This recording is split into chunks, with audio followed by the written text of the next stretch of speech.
Welcome to Learn to Live Stress-Free. This is Christine Wright with Dr. Robert Wright Jr., your go-to wellness coaches of StressFreeNow.info. Our featured guest today is Christine Lane, founder of Mind Over Money Coaching. Now, because Christine has the same name as mine, she's graciously agreed to be Chris today, which is also her nickname and mine. Chris Lane helps clients get a handle on their finances at conscious and subconscious levels. She provides consulting, training, and education at the intersection of money and the psychology of money. Chris received her master's degree in psychology from Catholic University of America and is a certified master trainer. She started her career as a corporate trainer, instructional designer. Over time, she reached the director level in the corporate world due to her skill in managing corporate budgets, as well as her strong training skills and understanding of how people learn best. Today, she combines these diverse experiences to coach and educate professionals on best practices for managing their finances so that they get results they want. Chris leads groups and workshops on financial literacy and works directly with clients one-on-one. Her money literacy approach helps you win the inner game with money by giving you the proper mindset to achieve your financial goals. Additionally, Chris helps you put together the necessary plans and accountability systems so that you can take full charge of your financial affairs. Importantly, with Chris's guidance, you too can learn that managing your money is about more than just the math, so that your mental goals begin to sync with outward financial results. Chris, welcome. We're so happy to have you back on the show again today. You know, we always like when we have two Christines on the show, so again, thank you for being Chris with us today. I'm excited to be back and to be Chris for a day. Yes, Chris and Christine. You know, we're having so much fun with you, and we are grateful that you could come back and be our featured guest today. So to start us off, I'll ask you the obvious question.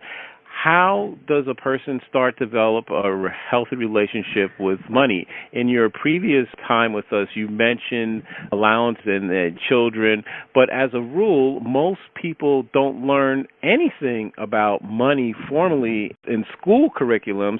It's almost as if they'd have to take some adult ed course or some seminar or workshop. So in your experience, Chris, how can people quickly get to that healthy money equation? And if they aren't on track with that, how do they get on track with that?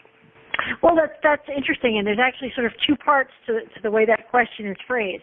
The first part is in terms of developing, you talked about how it's not really taught in schools. So there's the getting educated to be able to manage your money, and that's part of a healthy relationship with money, certainly. But there's also having a healthy relationship with money in terms of sort of your emotional attachment to money, and I'm actually going to start there. We talked a little bit in the last session about how buying stuff, tangible physical things, can put people on the hedonic treadmill. For those who didn't listen to the last episode, that's when you're buying a lot of things that you're excited about for the first day or month that you have them, but eventually you get bored of them, and so then you have to buy a new thing to get a new jolt. That is part of what marks an unhealthy relationship with money, not because it's bad or immoral to spend money on things, not because it's shallow, because it doesn't work. It doesn't work to give you a happy life. What that does is give you a lot of physical things that you're not enjoying that much. And on the flip side, creating stress and angst about money because you feel like you never have enough, and sometimes you feel bad about how you're spending it. You know, nobody really feels like it's being a proper adult to spend a lot of money on shoes, so they buy it and then they feel guilty. So part of developing a healthy emotional relationship with money is to have a clear vision of what money can do for you and what you want out of money. And that goes back to how can money enhance your life? And we talked a little bit before about one of the first things you can do, money can enhance your life, is if you feel like you have enough to handle emergencies and things going wrong and to pay all your bills so that your money stress disappears. So understanding that, hey, having my money stress disappear would be of great value in my life, probably of more value than an extra pair of shoes. Truly understanding that is an important thing to know. So I think for people, just hearing the concept of the hedonic treadmill can be a real light bulb moment. think about, sometimes what I advise people to do is to go back to a bank statement from 3 months ago or 6 months ago and look at everything you spent your money on. Are you still happy about that today? Do you look back on that and go, yes, that was money very well spent. I'm really glad I spent that money. I'm really glad that money is not in the bank for me today because it was worth it? Or do you look at your purchase and go, gosh, I'd forgotten I even bought that. I'm not even using it. I'd much rather have that $50 in the bank or that $100 in the bank or whatever it is. The reason for this is it'll start to show you what's really making you happy and what's not. That will start to hone your vision around money. So I think that's a really useful thing people can do to help prioritize and understand their spending. Now, when it comes to actually learning about money, filling in those gaps that we just weren't taught in childhood, again, that's the education piece, and working with a coach can be very helpful, but there are lots of great books written on the topic, and I think we talked about David Bach last time as being somebody who's very clear in his writings. Susie Orman is another one. They write very accessible books, and that's always where I recommend people start. There's also a lot of great blogs. Now, one thing I want to caution people about, once you really get into the world of personal finance, you're going to find all kinds of people disagreeing, and, Susie Orman's advice is terrible for this, this, and this, or this is too oversimplified. None of that matters when you're first learning. Get the basics down. Those folks are all great for learning the basics. If you get really involved in this stuff and get really excited about it like I do, then you can read all the arguments about whether Dave Ramsey or Susie Orman's advice on investing is better. But to start with, just get some accessible books and read it with the mindset that, hey, I can learn to do this, and it can get better for me. Great, Chris. Here's a question that I know our listeners will really want to know your take on this. What is money actually? Some people describe money as energy in another form. And in fact, we had on a podcast guest, Dr. Maria Nemeth. Dr. Yep. Maria Nemeth. I had a blank. My mind went blank there for a minute. I don't know why. She wrote the book, The Energy of Money, and she has a new book that will be coming out called Forgiveness. So what's your take on what money actually is? Because, again, we're in a terrain where you could walk almost into any school and this stuff is not talked about except in maybe non-credit courses for the most part. Even in the economics course, they are only talking about it in a tangential way as widgets, or from even a microeconomics or a macroeconomics course, it's an equation. So please, on a practical basis, tell our audience what money is. You'd think that would be a really easy question to answer, and it's really slippery once you start digging into it. So the idea of money as energy makes a lot of sense, and that is definitely something that in self-improvement circles or new agey circles, you'll definitely hear that. But I can give you an example from an absolutely straight stick, mainstream researcher, or Neil Ferguson, who, I don't know if you heard of the documentary on PBS called The Ascent of Money, where he traced basically the historical evolution of money from clay tablets to when did we start having bonds. Basically, it was because of families in Italy having wars with one another, and they needed bonds to fund the wars. But he had a really interesting quote in his book, The Ascent of Money, where what is money? And he said, again, this guy is complete straight stick, Harvard scholar, money is a matter of belief, even faith. And he said that because the sentence before that was explaining how, if you had to take a guess, how much money in our money supply is there actually cash to represent? What percentage of our total money supply do you think is represented by cash? It's probably around 1%. Okay, you guessed closer than me. It's actually 10%, and I thought it was much more than that. So what he's actually Well, the reason I say that is because I remember talking to someone, and they went to the bank and asked to take some money out, and the bank branch said they don't have that much cash on hand. And I remember him being stunned. What do you mean? Is this a bank? Okay, all right. So 10% of the money, what the Federal Reserve calls the M2, if they count how much money there is in America, I think it's once a week, and it's many, many trillions. Only 10% of that is their cash to represent it. The rest of it is nowhere. It's in computers. There's no physical representation of this at all. So just to get to some clarity, so are you saying it's all made up? It's just a construct? It is absolutely all made up. And that is what Neil Ferguson, historian, PBS award-winning documentary maker, literally says it is a belief. It is a belief that even the dollars, even the paper dollars, because of course we've been off the gold standard for many, many years, you've got a bunch of paper and you hand it to somebody else and they give you something for it. We've all, as a society, we've built this construct and we trust that it works. And most part, it does. Now, if we were living in Venezuela, it would not be working. There have been countries where that trust, that belief breaks down, and you wind up with hyperinflation and cash becomes not useful. So the idea that cash is that money is energy in another form is just about literally true. It really is. It's a store of value. You create or provide value to somebody else, and their placeholder for that is to give you money. And then you can ask somebody else to create some value for you, and you give them the money. And I don't know if that's sort of if that's kind of where you were thinking when you were saying money is energy, but really in its most literal form, it is simply a belief. It is simply a social construct.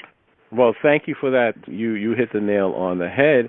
The only part that you left off was just saying if people stop believing in something. Well, you did give the example of Venezuela, so that's a very tragic situation there.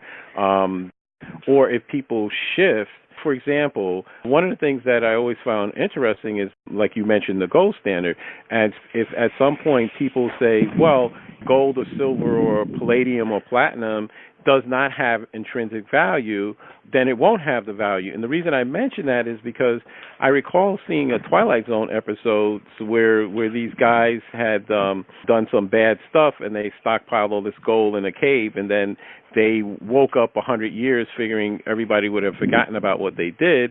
But when they woke up in the future, the technology had advanced to the point where gold was ubiquitous in the environment because it could be manufactured. And so therefore it was no longer rare in the environment.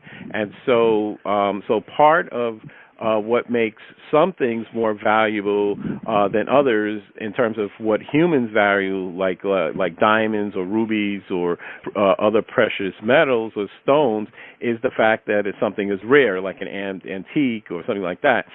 But when something becomes easily obtainable, often people don't have any value. So in that particular case, in the future, 100 years later, gold was everywhere. They was just picked up like rocks. And so here these guys had done all this stuff, and then it wasn't worth anything, right? Because it was no longer the belief that it was value, and, the system had changed. So I want to thank you for that. That is very, very helpful. And, there's an interesting corollary to that, kind of in the reverse. Yes, we could all decide to stop believing in money and then it wouldn't work anymore. But the corollary is, since money is not a limited physical commodity, sometimes people talk about the divide between the rich and the poor, and certainly there are issues having to deal with, income inequality, but there is not a limited amount of money. The fact that richer people have a lot doesn't mean there isn't a lot available to you as well. It doesn't mean you can't create value and therefore get money in exchange, because it's not limited. There's no, it's not like, okay, we only have X amount of cash and there's no more to be had. It is virtually unlimited. Thank you, Chris. As I listen to it, this comes to me a question of belief. Part of this is, and you and Bob have mentioned this a little bit in your conversations, and when you were on the show last time, I believe we also touched on it, is education. And that's part of, Susie Orman and David Bach, Dave Ramsey, all these other wonderful people who are out there now teaching this, because money is a subject that people are sometimes afraid to talk about in a social situation, and parents and children don't talk about it with each other. And as you said before, there's a fear about money. But when you said it's a social construct, if we look over time, back in the Stone Age, there was no cash. They were just trading other substances, the eggs for the milk. So over time it changes, and if you look at science fiction, one of the famous things that people might be familiar with is Star Trek. There's no mention of cash, basically, in Star Trek, except for the Ferengi and the rules of acquisition. So it's about people understanding what money is, where it came from. As you just mentioned, it's a social construct. But people have this limiting belief, which I think that's why you have Mind Over Money. So that if people have a belief that there isn't enough, I can't get enough, I'm never going to earn enough, I'm always going to be in debt. But as you just said, it's limitless. So how do we change our belief or develop our belief that yes, there is enough? That's a really great question. How do you come to believe that? Well, one way to start is by noticing the abundance that is already in your life.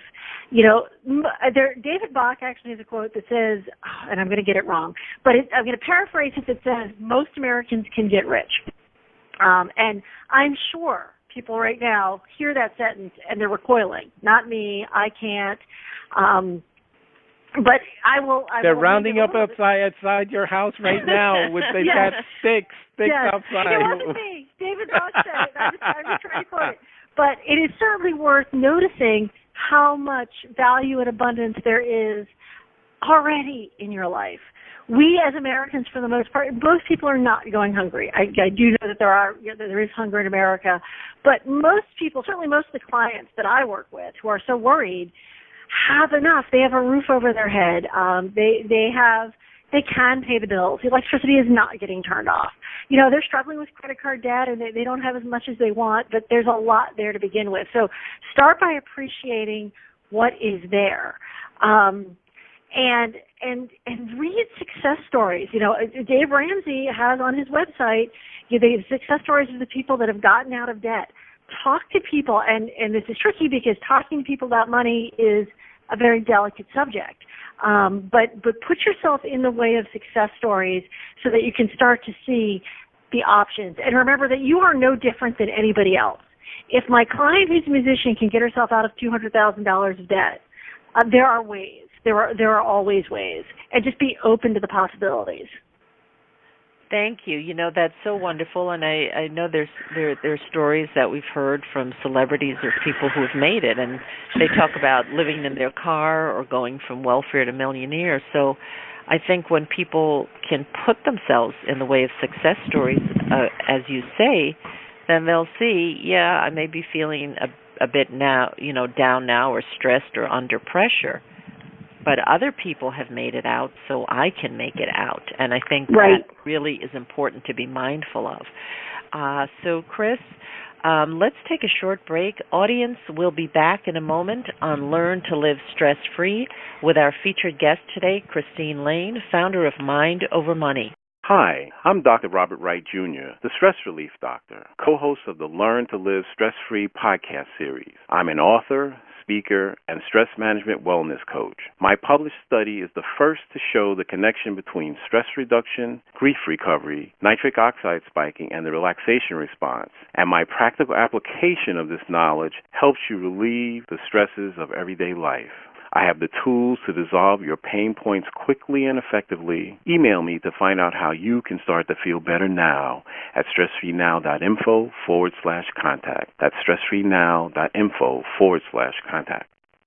Have you been procrastinating about completing an important project or pursuing a treasured dream? Christine Wright specializes in helping her coaching clients to lay out clear, elegant strategies. She shows you how to quickly build your confidence to uncover and eliminate your habitual patterns of resistance and self-sabotage. Christine helps you discover those meaningful insights that will get you to do what works so you can celebrate your successes. Go to stressfreenow.info/contact to let Christine know that you're ready to live your ideal life now. Again, that's stressfreenow.info/contact. Welcome back to Learn to Live Stress-Free as we continue our conversation with our special featured guest today, Christine Lane, founder of Mind Over Money.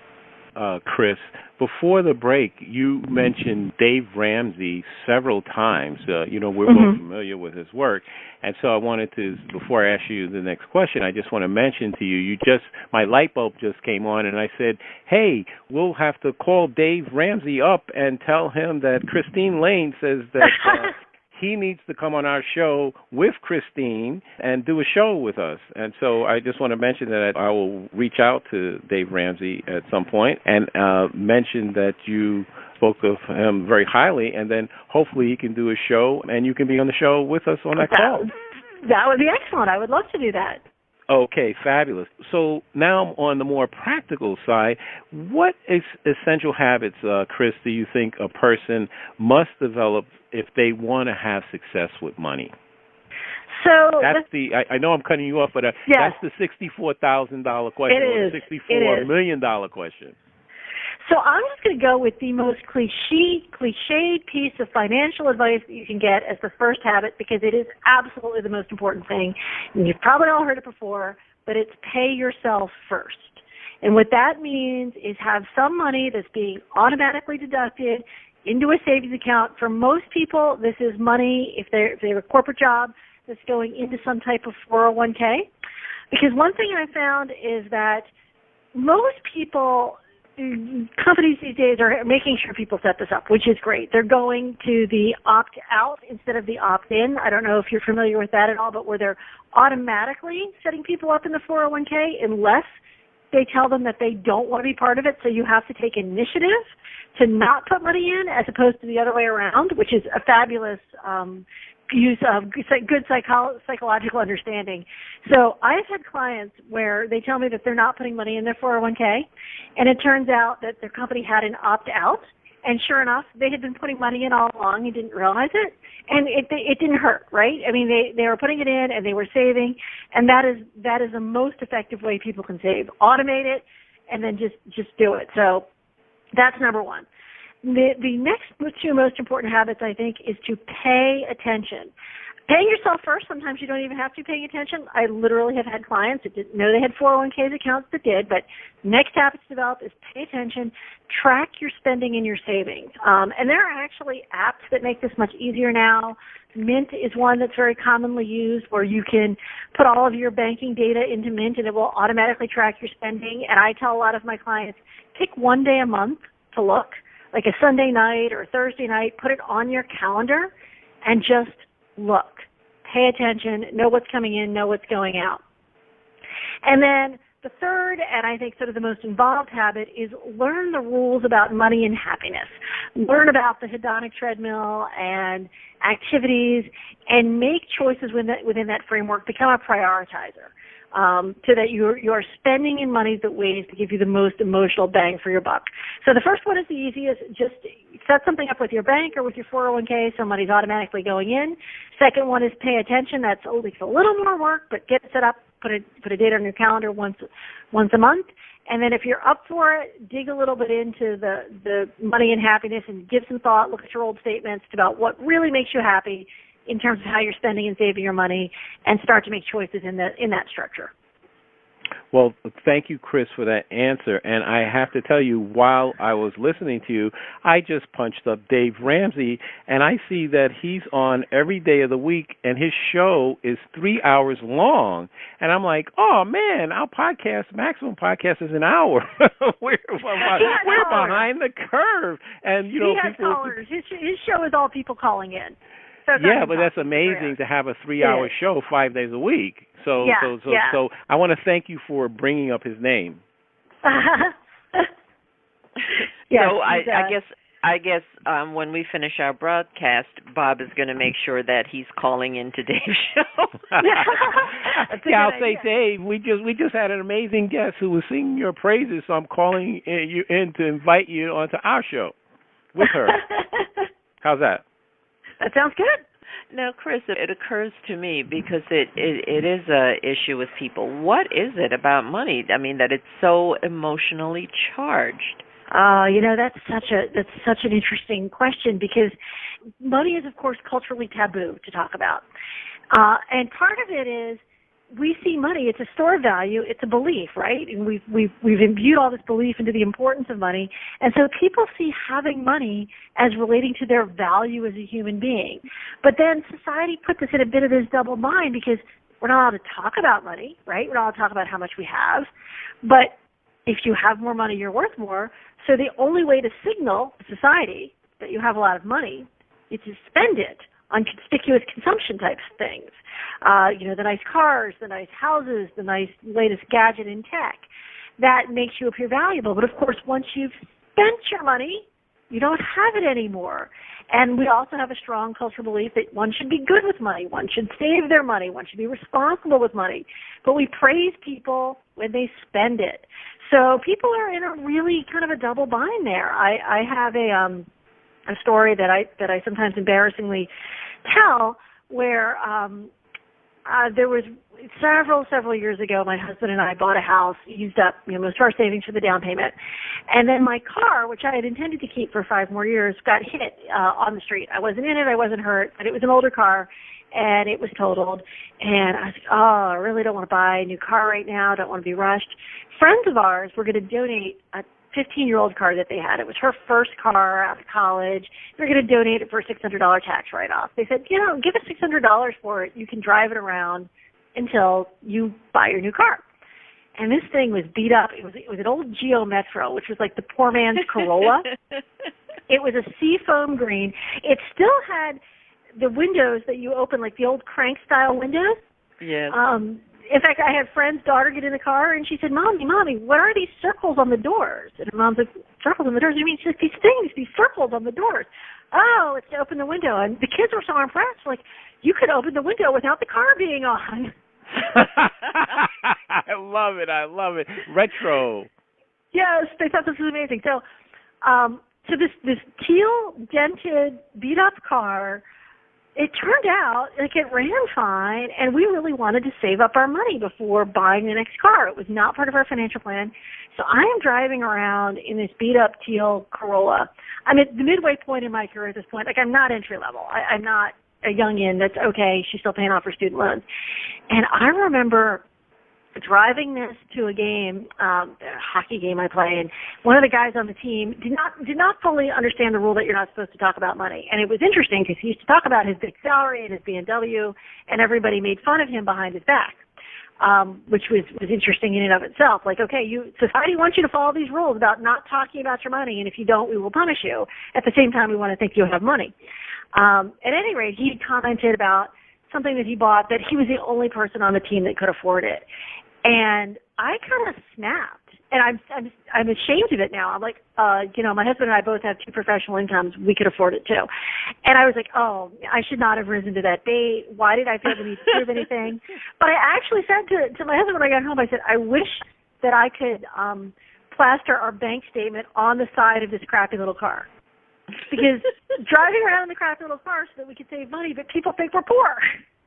And it's like the worst thing in the world to be thought of as poor. But it's also bad to talk about how much money you make. But it's also bad to drive an old car. But if you spend all your money on a new car, then you're not being responsible. I think Chris, it's tough because there's no way to win. I have to come in here. As you said that, what flashed into my mind was The Millionaire Next Door. Yes, I've read that. Great book. Yes. But yeah, it's a dilemma. I think it's so fraught because there's no way to win. There's no way to be right. And so at some point you kind of have to, one of the things that I have to teach a lot of my clients is, again, looking at the hedonic treadmill and prioritizing the things that really make them happy. Status is highly subjective to the hedonic treadmill. So buying things because it looks good to other people is not going to give you lasting happiness. On the other hand, going too low, like if you're going to drive the beat up teal Geo Metro, you've got to be really secure. Because it does matter. It does, and I do not begrudge people buying things that are status symbols because status matters in our culture. You just have to realize that you want to kind of try to ride in the middle so that you're not down too low, and you don't want to try to be up at number 1 because that's not going to work. And I like to think that I was brave enough to drive the teal Geo Metro, and most of the time I was, but sometimes I wasn't. Well, I think you answered the question perfectly about the emotional charge, that with this, there's the aspect of judgment. There's the aspect right. of expectation. Yes. In addition to what you've talked about previously, in the show now, there's is the fear. So there's something here with being a status symbol as opposed to the millionaire next door who's content buying up the beat-up car, but he has the yep. money. So Right. it is about a sort of not going into ego and rising, Yes. to any Yes. type of bait. So that does take a certain type of mindset. But as you said, all of us have moments where, hey, I'm going to put my bank statement on the side of the old beat up. Yeah, I just want to jump in here as we begin to wind down this show. What you've touched on, I think, is something that is really, really important. Like you mentioned the importance of paying yourself first. I think that reminded me of a book I read many years ago. It was called The Richest Man in Babylon. And so that was the secret of that book. What it made me think of is this issue of capital generating assets versus assets that once you buy them, they begin to depreciate immediately. Like, so for example, if you buy a new car at full retail, as soon as you drive it off the showroom floor, it's lost 20% of its value immediately. And right. So, or the thing is, if you buy a pair of shoes for $700, and then if they're not the hot item on eBay, the shoe may be worth $200 in a week, certainly after you've worn them. So my quick question to you is, what do you, in your view, is the proper balance? Because as we know, capital generating assets, especially ones that are generate passive income, is the way to go, whether it's real estate or tax liens or anything like that. So when you're counseling your clients, do you have a percentage in terms of how they should approach the marker? So the thing that I would love to tell people, all right, I can never tell them what I really want them to do because it'll scare everybody away. Money. Oh, scare us! Come on, let's go. Okay, and I'm not doing this myself right now. So I at one point I was, but I no longer am. If you can, wow, I'm just afraid to say it out loud. In an ideal world, once you've gotten your debts paid off, if you can find a way to live on 50% of your income and invest the rest in true assets. And when I say true assets, an asset, a good definition I've read for an asset is an asset puts money in your pocket. A liability takes money out of your pocket. So as you said, real estate that you're renting out, that's an asset that's putting money in your pocket. Stocks that pay dividends. CDs that pay interest, even though CDs are not paying very much interest right now. So an asset puts money in your pocket. A liability, like a car, breaks down and costs you money. That's a liability, not an asset, even though technically you could sell it and get some money back for it. So if you're feeling really ambitious, live on 50% of your income, and you will hit financial, and that is actually possible to do, although you are going to be living a lifestyle that's different from your peers, because your peers at best are saving 10%. So that's where you get into you have to be willing to trade some status. I don't try to get my clients, and honestly, my clients aren't going to go there. My clients are going to run away and stop working with me. This is for people that are really minded on financial freedom and really understand the value that financial freedom gives you, which is huge. I personally have had some great experiences with it, but most of my clients don't start there. They just want to get out of fear and stress. So to do that, I try to get them to put 20% of their income towards capital creation. And that can be putting money into your 401k, but for most of my clients, it's putting a lot of that towards paying off their loans. Most of them can get 20%, and they can get 20% if they make some changes and start putting it to their loans or their credit cards, or if they're lucky enough not to have loans or credit cards, to a 6-month emergency fund, and then towards additional investments. So Chris, I'm going to cut you off here because what I want to get right to the heart of the Tootsie Roll here. I was surprised that you said that you were afraid to almost say what you're saying. I am. So tell our audience, what was behind your fear? Is this the thing, is the ultimate that you really have to bite the bullet, or what's the issue? The issue is that most people do not understand, I'm really nervous about this, do not understand the true value of money. And I don't want to be too judgmental about how people ought to spend their money. When I work with my clients, I always work with where they are and what their goals are. But money gives you an enormous amount of freedom and choice and options in your life if you have enough of it. And when I tell people, say 50%, they always go into the mindset of that's deprivation, that's ridiculous, that's over frugality. They have a very negative view of it. They see that as taking away from their lives. They see that as impinging on their freedom. They don't their vision is not yet developed to the point where they see the enormous upside of that it's not all about depriving yourself of the shoes. It's about giving yourself choice in life. And I will give you one personal example if you want to hear a personal example of how having a lot of money saved helped me out a lot at one point. I was in a position in the corporate world where we had taken on this very, very, very difficult client. And the stress levels in the office had gone off the charts. And people were causing, at this point it's causing physical ailments. We were working internationally. You were up at midnight for a conference call and back on the line at 7 a.m. for another conference call in a different country. And it got to the point where my physical health could not take it. And my husband was like, just quit. We don't need, it was a substantial income as a director of a corporate account, but he's like, we've been living on 50% of our income. I really even hate to say that out loud because it sounds, because talking about money like that is weird in our culture. But the enormous value I had in that is I actually did go to my boss and say, I'm leaving. I'm done. I'm not gonna do this anymore. This is insane. What we're asking of people is, not humanly possible. And my boss is going to offer me time off. I was a good employee. And I'm like, 2 weeks is not going to help. She's like, I'll give you the summer off. I'm like, give you the summer off? Like, how would that even work? She's like, oh, I'll just give you the summer off. Take the summer off. And I'm like, well, that would help with the stress. And I asked her at the end of it, she was also somebody who was very good with her money. We agreed to do this. It was the best summer of my life, and it changed everything for me. And it enabled me to go back to work refreshed and with a whole new perspective and able to do a whole new set of things. But I asked her as we were setting me up to leave, and I said, what are we going to do about everybody else? Everybody's under this amazing stress. And she looked at me, and she actually said, there's only 2 people in this business unit that can afford to leave their jobs without having another one lined up. One of them is you, and the other one is me. Everybody else just has to live with it. And I thought, wow. Thank you for that, and I want to thank you so much for being our featured guest today, Chris, and we're going to have you back. I didn't even get a chance to ask my signature question for you about money and flow states. Well, you shall have to save that for another time, Bob. Chris, I do want to thank you for being on the show, and what you shared with that story and what it shows is that money is a part of all of our lives. But many of us, some of us, whatever the number is, seem to have some aspect of fear and confusion with it. And as we can release that with education and good habits and practices and protocol, we can put that aside, and then that will relieve that stress in our life. Yeah. I want, my real goal, and a lot of my clients don't know it yet, but my real goal with my business is I want everybody to have the kinds of options I had in that situation. I want people to have those kinds of options in their life.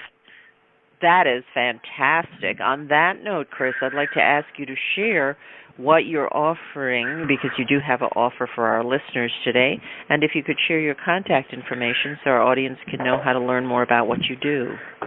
Absolutely. For today's listeners of Stress Free, I am offering a 30-minute free strategy session to help figure out what's going on with your financial life and give you some tips and tricks to get it moving in the direction you want so that you can be richer next year or have less stress around your money next year. And anybody who's interested in that can contact me through my email. It is Christine Lane, so CHRISTINELANE, all one word, at Mind Over Money site, SITE, tacked onto the end of mindovermoney.com, or through my Facebook page, which is Mind Over Money / Christine Lane. Okay, excellent. Thank you so much. So listeners, please email Christine to make use of that offer, and she is Christine Lane, all one word, at mindovermoney site, SITE.com. And also check her out on her Facebook page. So that's Christine Lane at mindovermoneysite.com, and she's at Facebook at Mind Over Money. So thank you so much for being on the show, Chris. Thank you very much. I really enjoyed it. I'm glad you had me. Wonderful, Chris. What final thoughts or key idea would you like our audience to take away from today's show? I'm going to say start small. start by paying yourself first and putting maybe 5, 10, maybe try to get yourself up to 20% of savings. And remember, this is all, once you get into this is all easier than it feels like it is from the outside. So start small, work your way up. I don't want to give the impression that I was saving huge amounts of money right off the bat. So start small and you'll get where you're going. Fabulous, Chris. I think what you said is understandable, and I want to thank you for being our featured guest today and doing this interview with us. So, audience, I want to thank you for listening wherever you are and whatever time zone you're in right now, and let you know that we appreciate you listening to us and on this podcast and having the ability to time shift. And we are always pleasantly surprised to learn just how far away some of our listeners are. After the USA, we found that the next place people are listening to our show is in Japan, then Germany, and then Australia, and then Ghana, Africa. So wonderful. And listeners, we hope that you have benefited in some unique way from the content we revealed today, and we look forward so much for hearing from you, and please contact us through our website if you want to share with us any suggestions, or if you have a guest you'd like us to invite back, like Christine Lane, to come back and talk more about money and your money. So remember, listeners, if you'd like to experience the same benefits our coaching clients get with us, including learning how you can get more results in your day and easy ways to dissolve your chronic pain, stress, and anxiety, then give us a call at 954-900-2179. Mention that you heard our Stress Free Now podcast show, and you'll receive a free gift from us. Call today to schedule your free consultation. For Christine Wright, this is Dr. Robert Wright, Jr. of StressFreeNow.info. Until next time, be safe and be well.